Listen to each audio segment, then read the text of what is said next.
Hey, y'all. Hey, welcome back to And Another Thing with Dr. Tasha. Yo, check this out. Today, we are talking about Black women and self-sabotage. Breathe with me, y'all. Black women and self-sabotage. How many of y'all have gotten in your own way of making progress? How many of you have been stuck in your thoughts? And your thoughts have you frozen and unable to make healthy decisions? That's what we're jumping into today. So by the time this podcast finishes, we will be done with self-sabotage and getting in the way of making our progress, working and walking in purpose and living out God's ordained destiny for our life. So listen, I want you to grab a pen, share this with a sister girlfriend who may be stuck. Even some people's son don't even know it, but that's neither here nor there. But grab a pen and share this podcast while we jump into just a few things. I probably got like 3 things for you. Once we identify self-sabotage, how to maneuver through it, okay? Y'all ready? Let's jump into it. So first, we're going to define what self-sabotage is.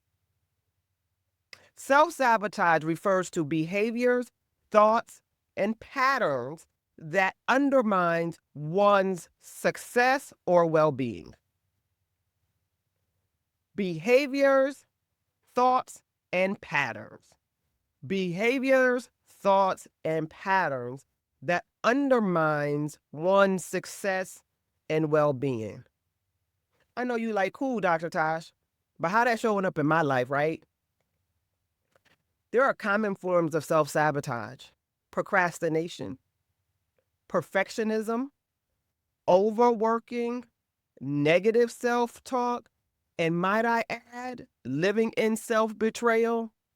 We talked about self-betrayal before, where it's you betraying yourself for the sake of others, you saying yes when you want to say no, you saying no when you really want to say yes. And might I add, we know when we're living in self-betrayal because the gut, she never lies. You can feel it and you know it. So procrastination, when we know we should be doing something, but we're not, that's going to better us, but yet we pause and find a million excuses on why not to do it. Perfectionism, where we think it has to be perfect. Can I just burst your bubble for a minute? Perfection doesn't exist. Can I burst your bubble again? Perfectionism is actually a trauma response. Sit with it, let it marinate. Perfection doesn't exist. We need to get started. When you say, I have to have this, or I have to be at a certain place, or it has to be perfect before I do it, perfect is not a thing. I'll do another episode on how perfectionism is a trauma response. Many of our unhealthy behaviors are trauma responses, but I'll get into that a tad bit later. Overworking, self-sabotage. Negative self-talk, we're going to dwell on that one a lot in this episode because we talk to ourselves more than anyone talks to us. We have thoughts. We have thousands and thousands of thoughts every single day. If we were to stop and count on how many were negative, that's actually what stands in our way of being great. Sometimes it's not what other people say to us, it's what we say to ourselves. Are we being kind to ourselves? Are we affirming ourselves with every thought? Probably not. I can probably tell you that you probably have internalized some of the thoughts that someone else has said about you. You've internalized them and taking them as a belief, and it's not true. So we're going to hang a lot on negative self-talk and how we talk to ourselves, about ourselves. If you ever said something about how you look, how your hair look, your weight, what you're wearing, what you're not wearing, how it fits, how you talk, what you're driving, where you live, all of that negative self-talk. And then it also creates limitations. And those limitations are self-sabotage, where we begin to only live up to a certain limit. But I want you to vow to me, vow to yourself that you're going to begin to create and break glass ceilings. We were created to do abundant work. We were created to live in abundance. And if we're going to do that, negative self-talk and negative thought, self-limiting beliefs, we've got to shatter them right and left. So we're going to be able to do the work that we need to do to soar. Why? Because you were created to soar. Say it with me, write it down. You were created to soar. What you see today is not the best that's out there. The best is still yet to come. And so if the Bible says that we go from glory to glory, that means no matter how good it is in this moment, wherever we are, it gets better. It means that there are deeper levels and higher heights for us to obtain. It gets better. So another notable, quotable, whatever you want to call it, I need you to affirm yourself that it gets better. It gets better than where we are right now. So let's look at uniquely how self-sabotage shows up in Black women, and it's fear of failure and or success due to societal scrutiny.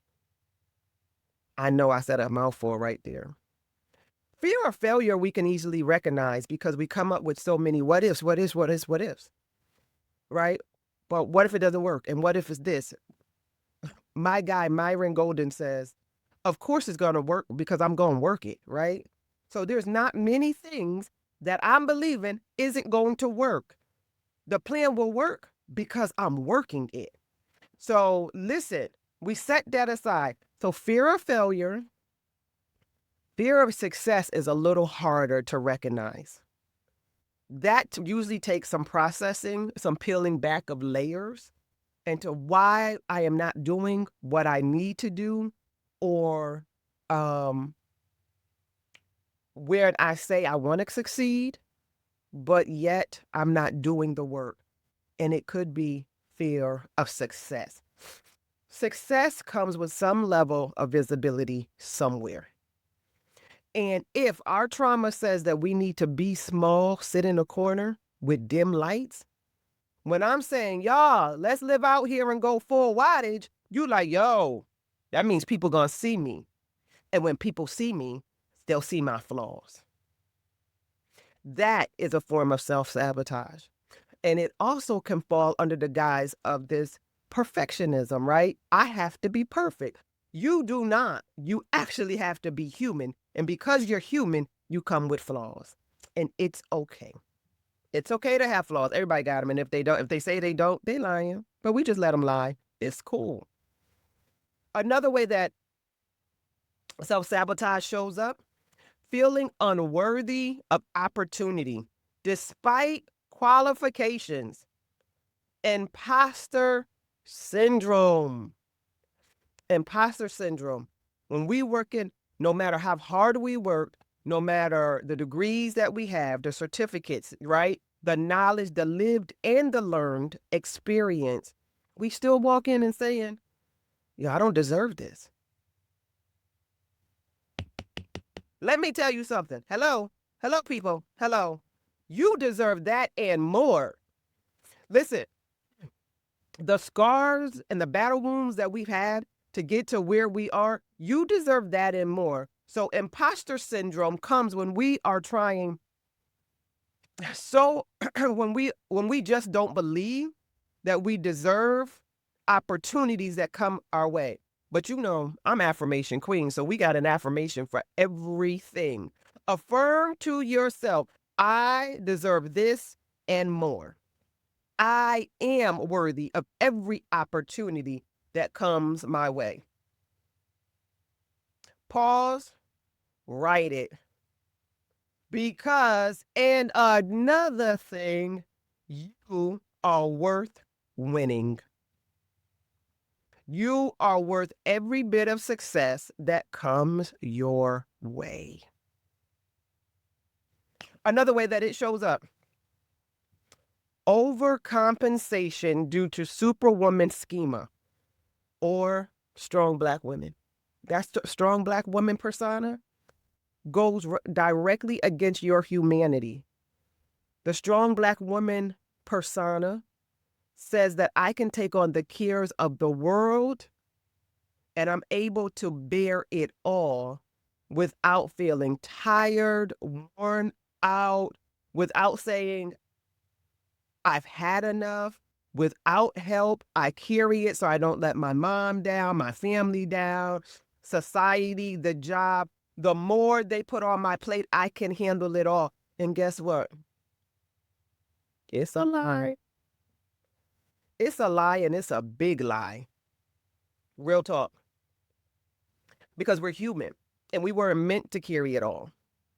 We too have limitations. Because how so that other people can have limitations, but black women can't? That's why it's a persona and we don't live up to that. And there's a level of guilt and shame that's associated when we don't. But because we've been groomed to think that if I can't handle it, something's wrong with me. Instead of looking at the system, there's something wrong with the system, that we believe that we have to carry this amount of weight and work and no one else is asked to do it. I'm going to ask you this question. Are you overproducing so other people can underproduce?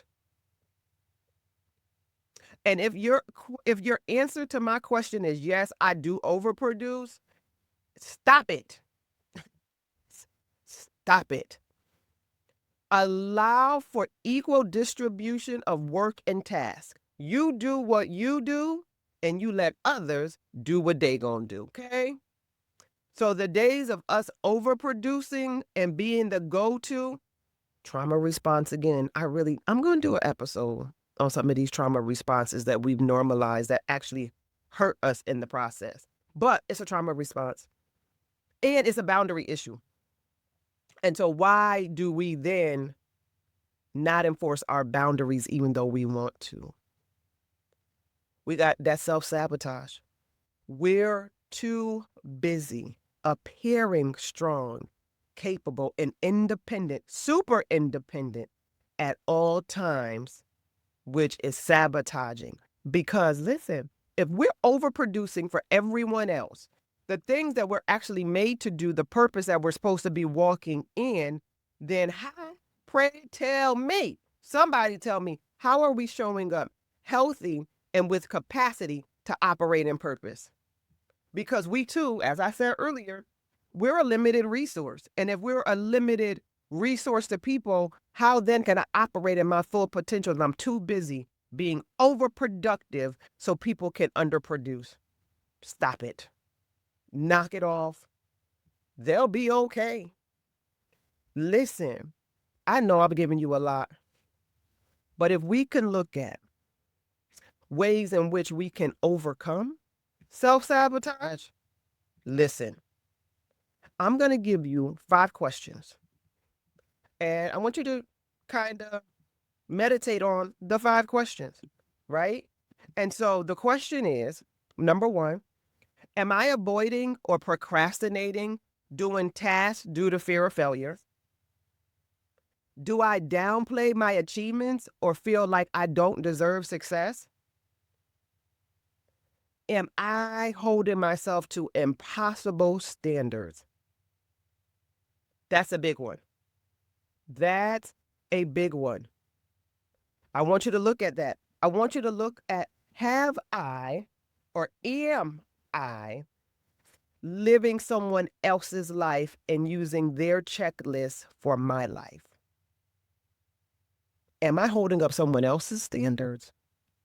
Am I following someone else's roadmap? And the last question, which is very important: what is it that I want to do? What kind of life do I want to live? Answer those questions. Journal about it, y'all. Let's get the journals out. Identifying negative self-talk is going to be big because how we speak to ourselves matter. And so while you're journaling through those questions, how do I communicate with myself?